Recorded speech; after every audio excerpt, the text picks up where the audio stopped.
तो आपका ये क्या है, वास्तविक संख्या, ठीक, रियल नंबर।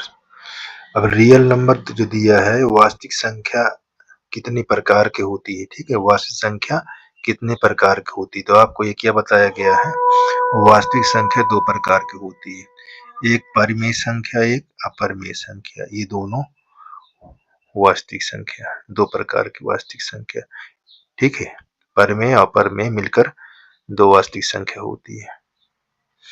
अब लिखा हुआ वास्तविक संख्या किसे कहते हैं, इन्हीं के समूह को, परिमेय संख्या और अपरिमेय संख्या के समूह को वास्तविक संख्या कहते हैं। ये चीज ठीक है। अब हमारे पास लिखा है, यहाँ देखिए, लॉ ऑफ इंडेक्स, यानी घातांक के नियम। घातांक के नियम में क्या होता है, जब देखो नंबर एक में यहाँ पास ये ऐसे लिखा हुआ है, ए के पावर एन, ये एम क्रॉस ए के पावर एन, गुण अगर बेस बराबर है तो सबसे पहले यहाँ देखिए, ये जो ऊपर है ये होता है घात, और ये जो जिसके ऊपर घात लगी हुई है इसको कहते हैं आधार, ठीक। तो यहाँ पास क्या है, आधार और ये घात। अगर दोनों का आधार बराबर हो और गुणा में लिखा हो तो घात जुड़ जाती है, इस तरह देखिए, यम प्लस यन, ये हमारा आंसर होता है। यहाँ भी लिखा हुआ देखिए कैसे, ए के पावर एम अपान ए के पावर एन। देखो भाग में है, भाग में आधार बराबर रहेगा तो घात क्या हो जाती है, घट जाती है, यस, ठीक। अब देखो ये कैसे लिखा हुआ है, यहाँ ए के पावर एम और होल पावर एन, इस तरह लिखा हुआ है। घात, घात से क्या होती है, गुणा।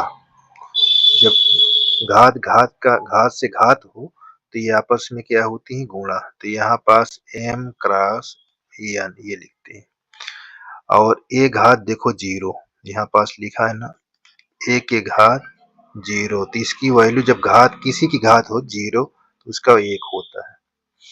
और अगर हमारे पास यहाँ पास लिखा हो छठा नंबर, जीरो के घात जीरो हो, तो ये लिखा है ना, परिभाषित नहीं होती है,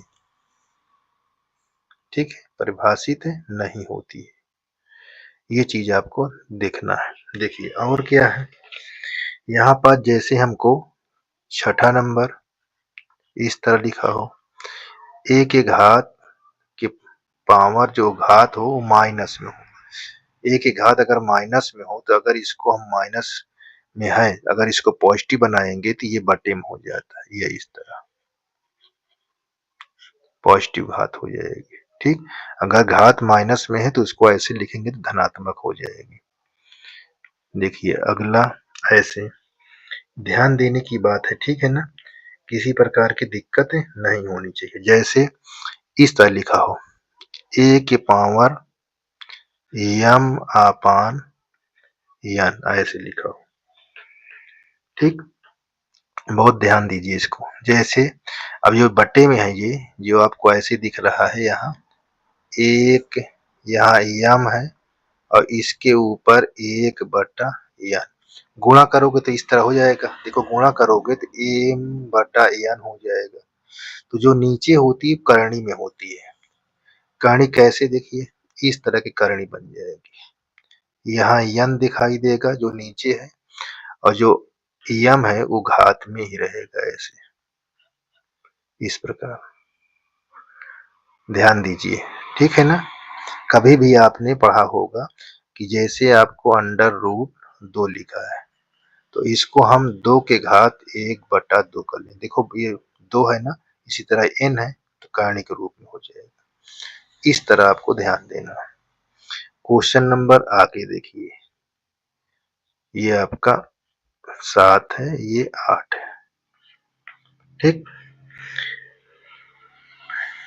अगर इस तरह लिखा हो यहाँ पास a की पावर m और b की पावर n, यानी यहाँ आधार अलग अलग हो और घात सेम हो, आधार अलग अलग हो घात सेम हो, तो इसको कैसे लिखते हैं, a गुणे b की पावर ये m और ये क्या हो जाएगा ए बी के होल घात m हो जाएगा, इसको हम ऐसे लिखते हैं।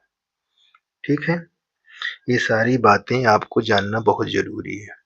अब आ जाइए 9 नंबर पर।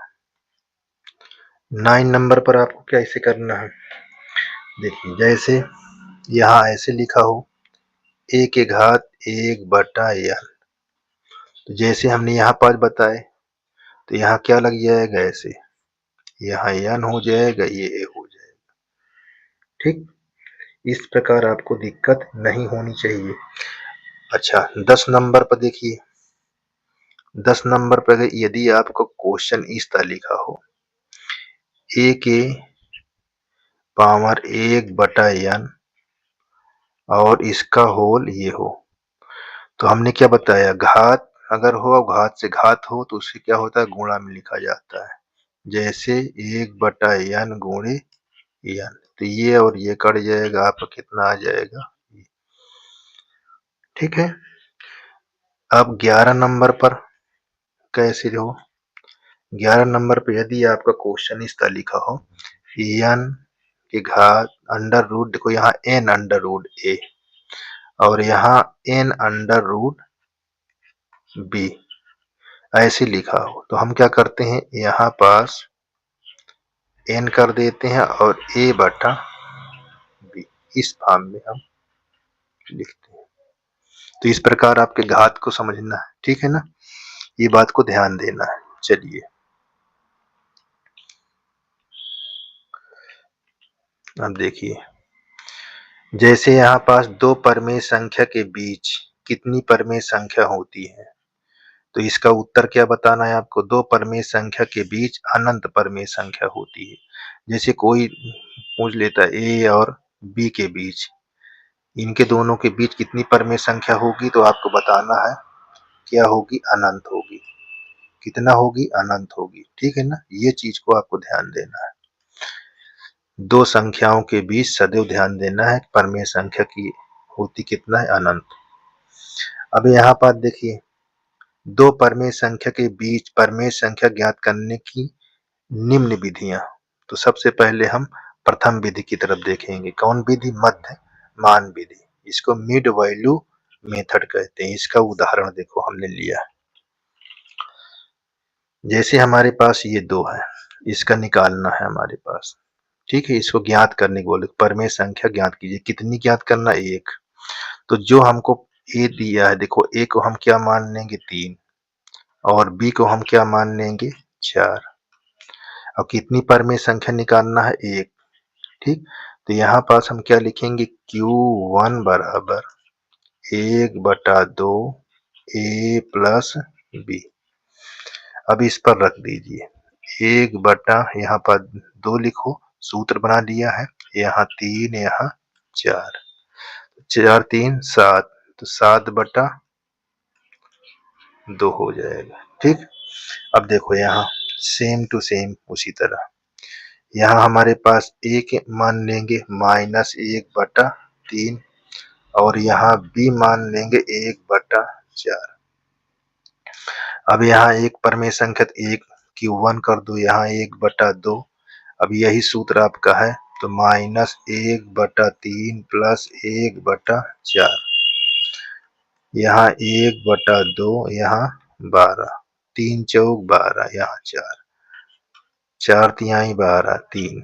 देखिए -4 में से 3 निकल दो तो माइनस आ जाएगा, तो 1/2 गुणे -1/12, तो आपका हो जाएगा -1/24। इस तरह ये आंसर आ जाएगा आपका, इस तरह हल करना है। ठीक, अब देखो यहाँ पास थोड़ा नियम हार्ड हो गया।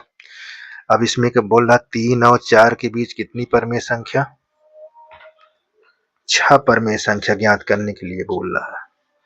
तो 6 परमेय संख्या ज्ञात करने के लिए बोल रहा है, तो इसका रूल क्या होता है ये चीज को ध्यान दें। ठीक है ना। चलिए यहाँ पास हम इसको 3 मान लेंगे और इसको b को 4 मान लेंगे। ठीक, तो शुरू कर देते हैं। नंबर 1 पहली परमेय संख्या। पहली परमेय संख्या के लिए हमारा रूल क्या होगा, a प्लस b होगा। पहली संख्या निकालने के लिए क्या रूल होगा, देखिए यहाँ पास रखेंगे 1/2, ये हमारा आ जाएगा 3 प्लस 4, तो हमारे पास 4 3 7 यानी 7/2 आ जाएगा। अगर दूसरी परमेय संख्या निकालना हो तो वो क्या होता है, 1 तो लिखा ही रहेगा, 1/2 लिखा ही रहेगा, और यहाँ a का मान लिखेंगे और यहाँ q वाला मान लिखेंगे, q1 वाला। तो यहाँ 1/2, a का मान 3 और q1 हमारे पास 7/2, 2 तिहाई 6, 7 6 13, तो 1/2 गुणे 13/2 कितना हो जाएगा, 13/4। ये चीज आपको जो है, अब हमको क्या निकालना है, Q3। Q3 निकालना हो तो आपको दिमाग पर रखे रहना है। ठीक है, तो हम क्या रखेंगे, दो तो Q1 प्लस Q2 रखते हैं, किसके लिए 3 निकालना हो। तो हमारे पास देखिए 1/2, Q1 का दिया है 7/2, Q2 का दिया है 13/4।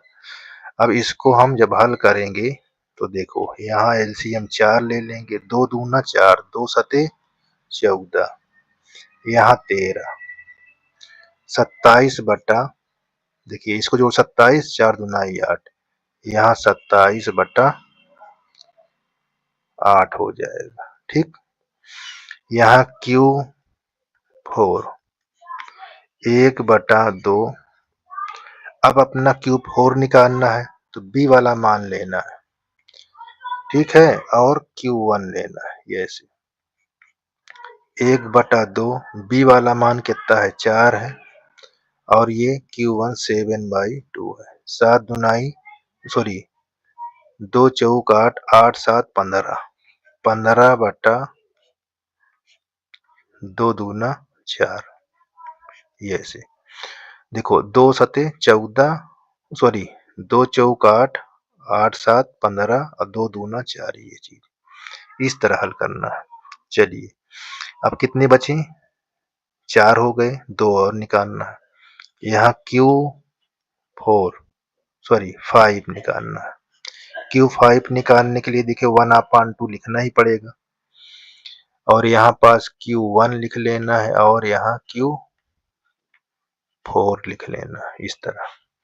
तो हमारे पास 1/2 लिखना है, Q1 हमारे पास 7/2 प्लस Q4 हमारे पास क्या लिखा, 15/4। ये रूल आपका निकालने के लिए। ठीक है ना। तो अब इसको जब हल करेंगे तो यहाँ पास 1/2 तो लिखा रहोगे, यहाँ 4, ये 2 दूना 4, 2 सते 14, 4 एकम 4, यहाँ 15, तो हर से हर में 4 दूना 8 और ऊपर क्या हो जाएगा, 29/8। क्या हो जाएगा, 29/8। अब हमको लास्ट वाला निकालना है Q6, 1/2 तो लिखा रहेगा, अब यहाँ Q4, यहाँ Q5। ठीक, तो यहाँ 1/2, Q4 हमारे पास कितना निकला था, देखो 15/4, और Q5 कितना है हमारे पास, 29/8। अब जब इसको हल करेंगे तो 1/2 लिखा रहेगा, यहाँ 8 ले लेंगे, 4 दुनाई 8, 2 आया, 15 दूनी 30, यहाँ 8 एकम 8। ठीक, यहाँ 29 कर देंगे ऐसे। ठीक है, अब इसको जोड़ोगे और इसे नीचे ऊपर जोड़ लेना, नीचे गुणा कर देना, तो हमारे पास क्या हो जाएगा, 59/16, 59/16। तो इस प्रकार हमारे पास कितनी परमेय संख्या आ गई, 6। यहाँ पास लिख लेना 6 परमेय संख्या। यहाँ 6 प्रमेय संख्या देखिए, प्रमेय 6 प्रमेय संख्या कौन कौन देखिए। यहाँ हमारे पास 7/2, 13/4, 27/8, 15/4, 29/8 और 59/16। ठीक, देखिए एक ये हमारा है, ये 8 है, फिर 4, 8, 16, ये देखो इस तरह निकालना है। तो इसी प्रकार हमारे पास एक और देखो नीचे लिखा हुआ, यहाँ इसका कैसे निकालना है।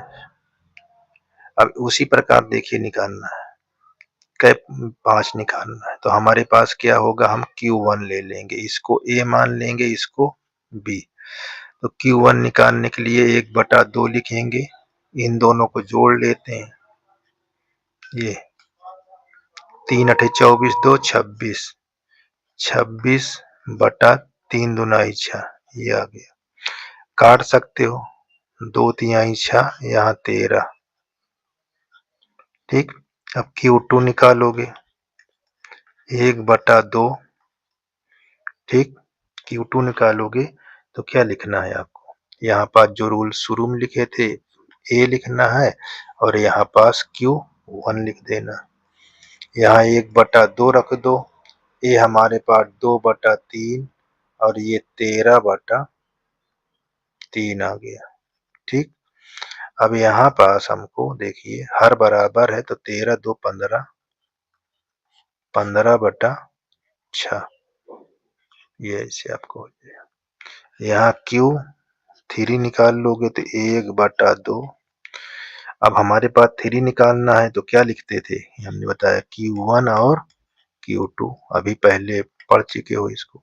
1/2, यहाँ Q1 हमारे पास दिया हुआ 13/3, Q2 दिया है 15/6, 15/6। तो इसका एलसीएम जो लोगे कितना होगा, देखिए 6 आ जाएगा, 3 दूनाई 6, 2 आया, 13 दूनी 26, ये 15, 26 15 41 होता है। कितना होता है, 41, 41/12, ये आपका आ जाएगा। ठीक, चलिए अब आप निकालेंगे Q4, 1/2 लिखेंगे, 4 वाला निकालने के लिए फिर B रखेंगे और Q1, ये सूत्र था 1/2। अब भी हमारे पास 8 है, Q1 क्या है, 13/3, 3 8 24, 24 और 13 कितना होता है, 37, 37/3। ठीक है, 37/3, देख लीजिएगा, इसको जब करेंगे 3 8 24 हो जाएगा। ठीक है, ये चीज को ध्यान रहे, हमारा 2 बाहर का ये चीज है। अब यहाँ पास 37 से कम, 37 और 3 दूनाई 6, ये हमने निकाल लिया। अब प्रमेय संख्या निकालना है लास्ट, यानी 5वीं, तो 1/2। अब हमारे पास जो रूल है Q1 प्लस Q4, ठीक है, ये रूल हमने बता दिया था पहले वाले में। तो देखो 1/2, यहाँ पास हम लिखेंगे Q1 13/3 और 4 कितना दिया है, 37/6, यहाँ 1/2 लिख लो, एलसीएम लोगे यहाँ 6, यहाँ 13 दूनाई 26, देखो 3 दूनाई 6, 2 से गुणा करा दोगे, 6 1 कम 6, तो हमारे पास यहाँ 37 आ जाएगा। अब ऊपर वाले को जोड़ लो, 7 6 13, यानी 1/2, यहाँ 63/6, 3 दूनाई 6, देखो 3 दूनाई 6, 3 दूनाई 6, 3 1 कम 3, तो यहाँ पास आ गया 21/4, ये आपका आंसर आ जाएगा। ठीक, इस प्रकार आपको, ये पहली विधि है आपका, कौन सा विधि है ये, देखिए ये आपका लिखा हुआ है सवाल, ये आपका मध्यमान विधि से हल हुआ है, ठीक है ना। अब ये क्वेश्चन आपका इस तरह हल हुआ है, आप इसको देखती जाइए, बहुत ही आसान है। आप सारे वीडियो को देखेंगे तो आपको एक्सरसाइज बहुत आसान हो जाएगी करने के लिए, ठीक है। आप जितना मेहनत करिए तभी आएगा, नहीं तो नहीं।